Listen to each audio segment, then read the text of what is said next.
प्रिय विद्यार्थियों, पगड़िया बाल विद्या निकेतन ऑनलाइन क्लास में आपका स्वागत है। आज हम पढ़ रहे हैं कक्षा 7 हिंदी बसंत का अध्याय 5 मिठाई वाला। लेखक भगवती प्रसाद वाजपेयी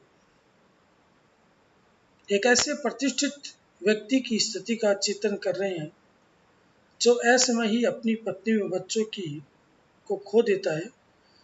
तो वह कभी मिठाई, कभी खिलौने, कभी मुरली बेचकर क्रमशः मिठाई वाला, खिलौने वाला और मुरली वाले की भूमिका निभाता तथा अपने खोए हुए बच्चों व पत्नी की अन्य बच्चों व गृहिणियों में तलाश कर अपने आप को प्रसन्न रखने की कोशिश करता है। इसी पाठ का पहला भाग हमने पिछली ऑनलाइन क्लास में पढ़ा था। उसके आगे हम आज पढ़ेंगे, लेकिन उससे पूर्व हम एक बार थोड़ी सी पुनरावृत्ति कर लेते हैं।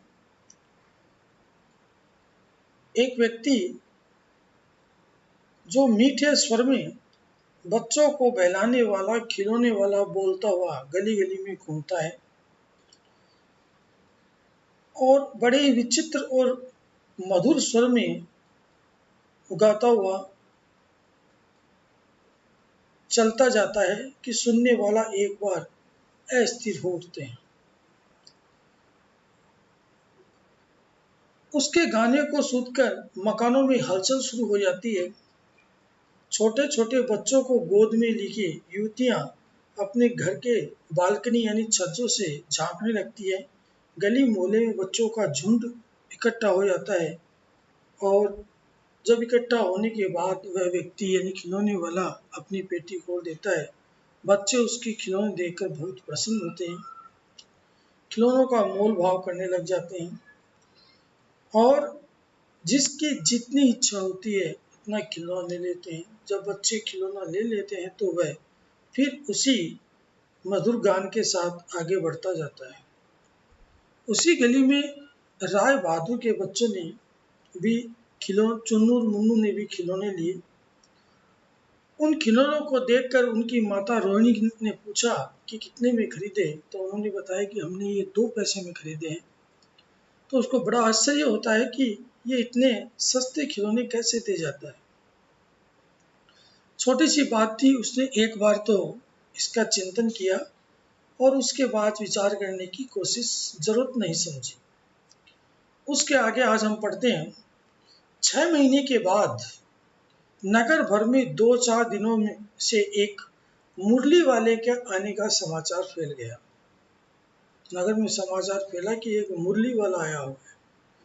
लोग कहने लगे, वाह भाई वाह, मुरली बजाने में वह एक ही उस्ताद है। मुरली बजाकर, गाना सुनाकर वह मुरली बेचता भी है, सो भी 2-2 पैसे में। भला इसमें उसे क्या मिलता होगा? मेहनत भी तो न आती होगी। 6 महीने के बाद एक व्यक्ति फिर मुरली बेचने आता है और बहुत सस्ती 2-2 पैसे में मुरली बेचता है। उन मुरलियों को देखकर, उनकी कीमत देखकर ऐसा लगता है कि इसमें तो शायद मेहनत भी नहीं मिलती होगी। एक व्यक्ति ने पूछ लिया, कैसा है वह मुरली वाला? मैंने तो उसे नहीं देखा। उत्तर मिला, उम्र तो उसकी अभी अधिक न होगी, यही 30-32 का होगा। दुबला पतला गोरा युवक है, बीकानेरी रंगीन साफा बांधता है। वही तो नहीं जो पहले खिलौने बेचा करता था? क्या वह पहले खिलौने भी बेचा करता था? हाँ, जो आकार प्रकार तुमने बताया है उसी प्रकार का वह भी था, तो वही होगा। पर भाई है वह एक उस्ताद, यानी बहुत बड़ा कलाकार है मुरली बजाने में। प्रतिदिन इसी प्रकार उस मुरली वाले की चर्चा होती। प्रतिदिन नगर की प्रत्येक गली में उसका मादक मृदुल स्वर, मदमस्त और मीठा स्वर सुनाई पड़ता। बच्चों को बहलाने वाला, मुरलिया वाला। रोहिणी ने भी मुरली वाले का यह स्वर सुना। तुरंत ही उसे खिलौने वाले का स्मरण हो आया। उसने मन ही मन कहा, खिलौने वाला भी इसी तरह गा गा कर खिलौने बेचा करता था। रोहिणी उठकर अपने पति विजय बाबू के पास गई। जरा उस मुरली वाले को बुलाओ तो चुन्नू मुन्नू के लिए ले लूं। क्या पता यह फिर इधर आए न आए। वो भी जान पड़ता है पार्क में खेलने निकल गए हैं। विजय बाबू एक समाचार पत्र पढ़ रहे थे। उसी तरह उसे लिए हुए वे दरवाजे पर आकर मुरली वाले से बोले, क्यों भाई, किस तरह देते हो मुरली?